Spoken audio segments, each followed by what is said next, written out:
ನನಗೆ ಆಲೋಚನೆಗಳಿದೆ. ರೈತರ ಬಗ್ಗೆ ಚಿಂತೆ ಮಾಡ್ತಾ ಇದ್ದೀನಿ, ನೀರಾವರಿ ಬಗ್ಗೆ ಚಿಂತೆ ಮಾಡ್ತಾ ಇದ್ದೀನಿ. ಎಲ್ಲದಕ್ಕೂ ಕೂಡ ಬೇಕಾದಷ್ಟು ಆಲೋಚನೆಗಳು, ಹೊಸ ಆಲೋಚನೆಗಳು ಬರ್ತದೆ. But it is A continued government. ಸಿದ್ದರಾಮಯ್ಯನವರು ಏನು ದಾರಿಲಿ ನಾವಿಬ್ರು ಹೆಜ್ಜೆ ಹಾಕೊಂಡು ಮಾಡಿದ್ವಿ. ಬಟ್ ಯಡಿಯೂರಪ್ಪನವ್ರು ಏನು ಆಲೋಚನೆ ಮಾಡಿದ್ದು ಅದನ್ನು ನಾವು ಬಿಡುದಿಲ್ಲ. ಬೊಮ್ಮಾಯಿನವರು ಏನು ಚಿಂತೆ ಮಾಡಿದ್ದಾರೆ ಅದು ನಾವು ಬಿಡುದಿಲ್ಲ.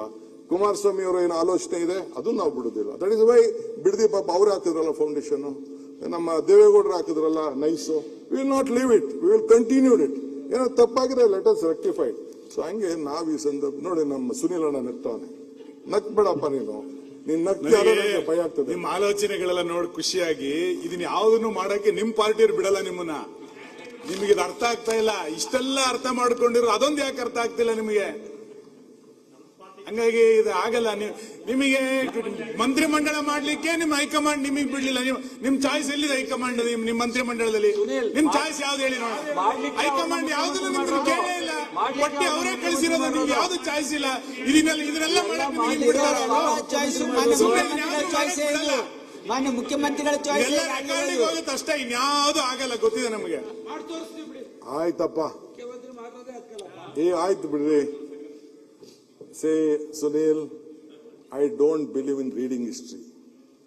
I don't believe in writing history. I believe in creating history. I will do my best. ಯಾವುದು ಸುಲಭವಾಗಂತೂ ಸಾಧ್ಯ ಇಲ್ಲ. ಎನಿಥಿಂಗ್ ಇಸ್ ಎಲ್ಲ ಸುಲಭ. ಈ ಮಧ್ಯೆ ನಮ್ಮ ಬ್ಯೂರೋಕ್ರಾಟ್ಸ್ ಅಷ್ಟು ಸುಲಭ ಬಿಡುದಿಲ್ಲ, ನನಗೆ ಗೊತ್ತಿದೆ. ಕೋರ್ಟ್ಗಳಲ್ಲೂ ಕೂಡ ಬೇಕಾದಷ್ಟು PLಗಳು ಬರ್ತವೆ. ನೀವು ಬೇಕಾದಷ್ಟು ಟೀಕೆ ಮಾಡ್ತೀವಿ. ಎಲ್ಲದೂ ಕಷ್ಟ ಇದೆ. ನೀವು ಮಾಡ್ಬೇಕಾದ್ರೆ ನಾನು ಮಾಡ್ಬೇಕಾದ್ರೆ. ಈಗ ಇದು ಕುಮಾರಸ್ವಾಮಿ ಅವರು ಬಿಡದಿ ಮಾಡಬೇಕು, 5 ಟೌನ್ಶಿಪ್ ಮಾಡಬೇಕು ಅಂತ ಶುರು ಮಾಡಿದ್ರು. Why could not do it? What was wrong? ಅವ್ರ ಆಲೋಚನೆ ತಪ್ಪು ಅಂತಲ್ಲ. ಈಗ ಮಹಾರಾಷ್ಟ್ರ CM ಈಗ ಈ ಪ್ರಾಬ್ಲಮ್ ಬಂದು ಅಂತೇಳಿ ಏರ್ಪೋರ್ಟ್ ಇಂದ ಆಚೆ 80,000 ಎಕರೆ ಅಕ್ವೈರ್ ಮಾಡ್ತಾ ಇದ್ದಾರೆ. 80,000 ಎಕರೆ. ಮೋದಿ ಸಾಹೇಬ್ರು ಅಲ್ಲಿ ಗಿಫ್ಟ್ ಸಿಟಿ ಅಂತ ಮಾಡಿದ್ದಾರೆ. ನಾನು ಹೋಗಿ ಬಂದೆ ಗಿಫ್ಟ್ ಸಿಟಿಗೆ. ನೀವು ನೋಡಿದ್ರೆ, I think you have heard about that gift city. ನಾನು ಕೇಳಿದೆ, ಸರ್ ನಮ್ ಕೊಡಿ ಅಂದ್ರೆ, ಇಲ್ಲ ಮಹಾರಾಷ್ಟ್ರ CM ಕೇಳ್ದಾಗ ಕೊಡಕ್ಕಾಗಲ್ಲ, ದೇಶಕ್ಕೆ ಒಂದೇ ಒಂದು ಎಕನಾಮಿಕ್ ಸೆಂಟರ್, ಅದನ್ನ ಫ್ರೀ ಝೋನ್ ಅಂತ ಮಾಡಿದ್ದಾರೆ. ಸೊ ಹೆಂಗ್ ಮಾಡಿದ್ರು? ಈಗ ಇವರು ಆಂಧ್ರ CM ಒಂದು ಹೊಸದಾಗಿ ಒಂದು ಸಿಟಿ ಮಾಡ್ತಾ ಇದ್ದಾರೆ. ಹೆಂಗ್ ಮಾಡ್ತಾ ಇದ್ದಾರೆ?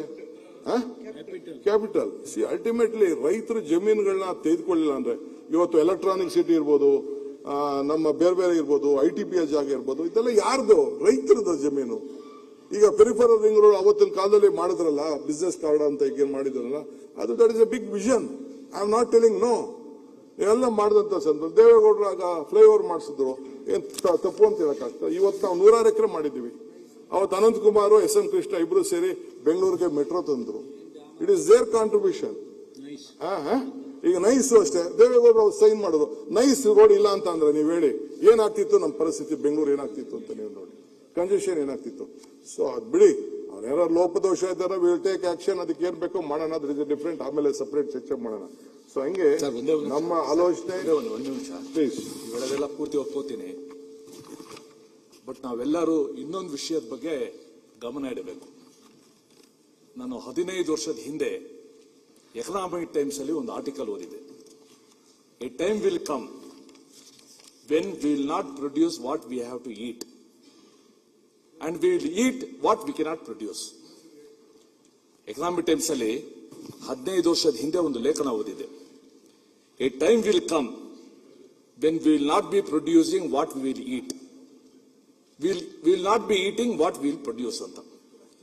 ಇವತ್ತು ನಿಧಾನಕ್ಕೆ ಡ್ಯೂ ಟು ವೇರಿಯಸ್ ರೀಸನ್ಸ್ ಎಷ್ಟು ಆ ಜಮೀನು, ಆಹಾರ ಉತ್ಪಾದನೆ ಮಾಡೋ ಜಮೀನು ಶ್ರಿಂಕ್ ಆಗ್ತಾ ಇದೆ ಅಂತಂದ್ರೆ, ಮುಂದೆ ನಾವೇನ್ ತಿಂತೀವಿ ಅನ್ನೋದನ್ನು ಕೂಡ ಆಡಳಿತ ನಡೆಸೋರವರು ಗಮನ ಇಟ್ಕೊಂಡು ಇದೊಂದು ಬ್ಯಾಲೆನ್ಸ್ ತರದೇ ಇದ್ರೆ ಆ ಫರ್ಟೈಲ್ ಲ್ಯಾಂಡ್ ಕರ್ಕೊಂಡು ಎಲ್ಲಿಂದ ನಾವು where we are going to produce fertile land, ಇದನ್ನು ಕೂಡ ಆಡಳಿತ ಇರೋರು ಗಮನದಲ್ಲಿ ಇಟ್ಕೋಬೇಕು. ಮತ್ತೆ ಇವೆಲ್ಲ ಪ್ರತಿಷ್ಠೆ ಅಂತ ಇಟ್ಕೊಂಡು ಹೋಗ್ಬಿಟ್ರೆ ಬಹಳ ಕಷ್ಟ ಆಗುತ್ತೆ.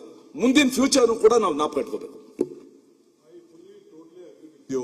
ರಾಜಸ್ಥಾನ್ ಈ ದೇಶದಲ್ಲಿ biggest state, most large landing state. ಅದಾದ್ಮೇಲೆ ನಮ್ಮ ಕರ್ನಾಟಕ. ಈಗ ನಾವು ರೈತರ ಬಗ್ಗೆ ಆಲೋಚನೆ ಮಾಡಲೇಬೇಕು. ರೈತಂಗೆ ಸಂಬಳ ಇಲ್ಲ, ರೈತಂಗೆ ಪ್ರಮೋಷನ್ ಇಲ್ಲ, ರೈತಂಗೆ ಪೆನ್ಷನ್ ಇಲ್ಲ, ರೈತಂಗೆ ರಿಟೈರ್ಮೆಂಟ್ ಇಲ್ಲ, ರೈತಂಗೆ ಲಂಚ ಇಲ್ಲ. ಆ ರೈತನ ಬದುಕಿಸ್ಬೇಕು. ಅದಕ್ಕೆ ನಾನು ಕೂಡ ಯಾವ ರೀತಿ ಸಾಧ್ಯ ಅಂತೇಳಿ ಯೋಚನೆ ಮಾಡ್ತೀವಿ. ಹೊಸ ಟೆಕ್ನಾಲಜಿಗಳೆಲ್ಲ ಬರ್ತಾ ಇದೆ. ಅದಕ್ಕೆ ಅವನಿಗೆ ಎಐಲಿ ಅದನ್ನ ನೋಡಿ ಮಾಡಿ ಅವ್ನಿಗೆ ಯಾವ ರೀತಿ ಗೈಡ್ ಮಾಡಬೇಕು ಅಂತ ಮಾಡ್ತಾ ಇದೆ. ಕೊನೆಗೆ ನೇಚರ್ಗೆ, ಸಗಣಿಗೆ, ಗಂಜಲಕ್ಕೆ ಅದಕ್ಕೆ ಆದಂತ ಒಂದು ದೊಡ್ಡ ಶಕ್ತಿ ಬರ್ತಾ ಇದೆ. ಹಸುಗಳು ಈಗ ಬಾಟಲ್ ನೀರು 25 ರೂಪಾಯಿ, ಈಗ 25-30 ರೂಪಾಯಿ ಆಗಿದೆ. ಹಾಲು ಬರೀ 30 ರೂಪಾಯಿ ಆಗಿದೆ. ಸೊ ಅವನ ರೈತನ ಬದುಕು